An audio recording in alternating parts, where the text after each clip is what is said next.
Urbanisation, मोर consumption. जो हमारा सबसे बड़ा इम्पैक्ट देखा गया है DLDD से, वो है migration of the poor people for more resources.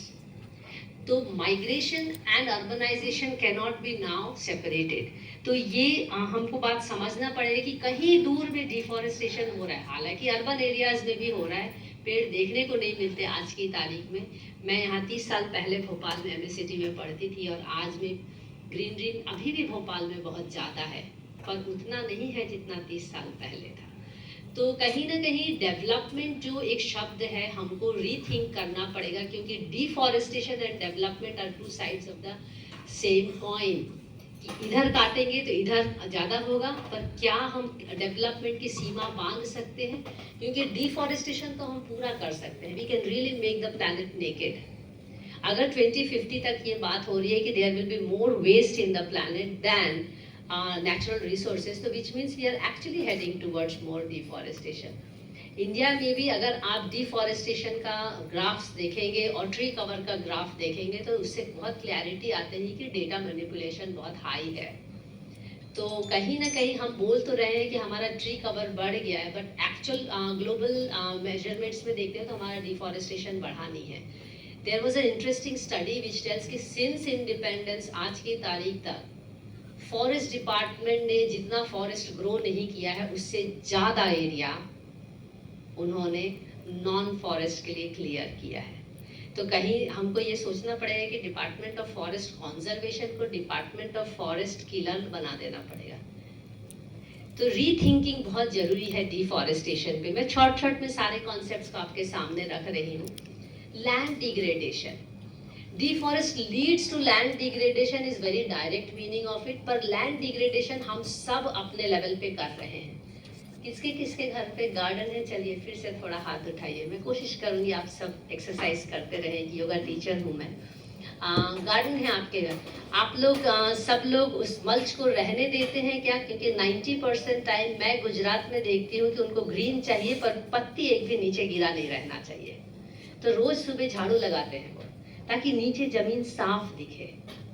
ये समझाना लोगों को बहुत मुश्किल होता है कि अगर नीचे जमीन खुली हुई है तो जमीन की टेम्परेचर बढ़ती है, हमारे लिए माइक्रो क्लाइमेट बढ़ जाता है और जीव जंतु का जीना मुश्किल हो जाता है और सॉइल एनरिचमेंट नहीं होता। अब ये छोटा सा मेरा घर है, मैं वहाँ ये काम अगर करती हूँ, तो मैं जब बोर्ड रूम में बैठ के ये डिसीजन लेती हूँ लार्ज स्केल फॉरेस्ट का, लार्ज स्केल फार्मिंग का, तो मेरे दिमाग में वही क्लियर इमेज रहती कि जमीन मतलब साफ। और यहाँ ये बात मैं इसलिए रखना चाहूँगी क्योंकि लैंड और सॉइल में हम लोग डिफरेंस नहीं समझते। ज़्यादातर जगह लैंड में एक इकोनॉमिक वैल्यू अटैच्ड है। जैसे ही हम सॉइल शब्द यूज़ करते हैं, हम इकोसिस्टम पे आ जाते हैं। जितने आप लैंड के पॉलिसीज और डॉक्यूमेंट्स देखेंगे, तो उसमें लैंड को एक इकोनॉमिक वैल्यू के हिसाब से ही कितना उसको मैक्सिमाइज किया जाए, अप्रोप्रिएट किया जाए, बात होती है। जैसे ही सॉइल की बात करते हैं, तो उसमें हम कैसे उसको एनरिच करेंगे उसकी बात की जाती है। पर इन दोनों का शादी अभी तक हुआ नहीं है, अभी बहुत बाकी है। अभी बात भी शुरू नहीं हुई है दोनों के पेरेंट्स के थ्रू, इन द सेंस कि दोनों की मिनिस्ट्री भी अलग है।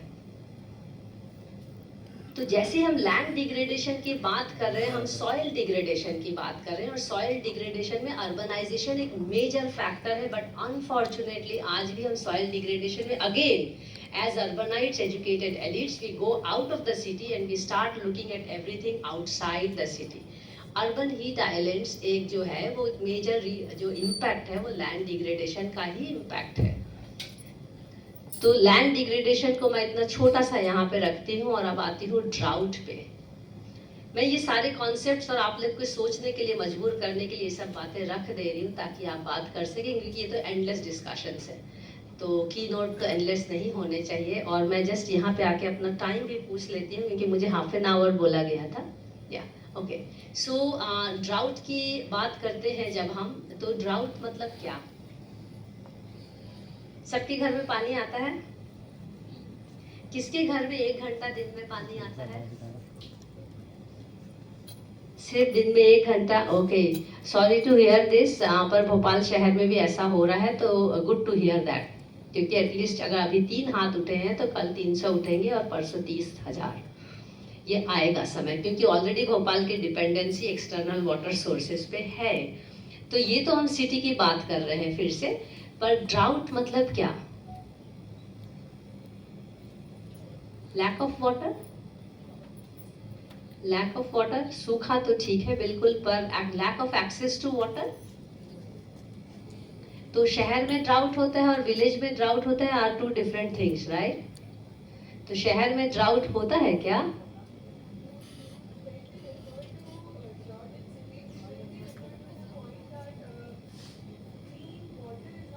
So, yes, so that is basically access to drinking water and sanitation. So we don't call it drought. Very well put.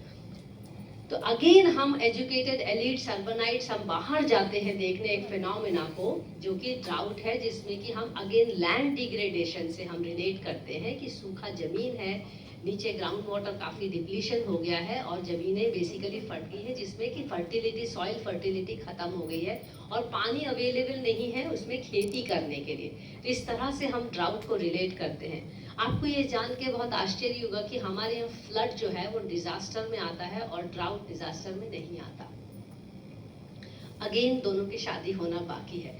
तो ये भी बहुत जरूरी है समझना कि flood and drought are brothers and sisters of an ecosystem. जहाँ flood होगा वहाँ ड्राउट होगा, ये जरूरी है।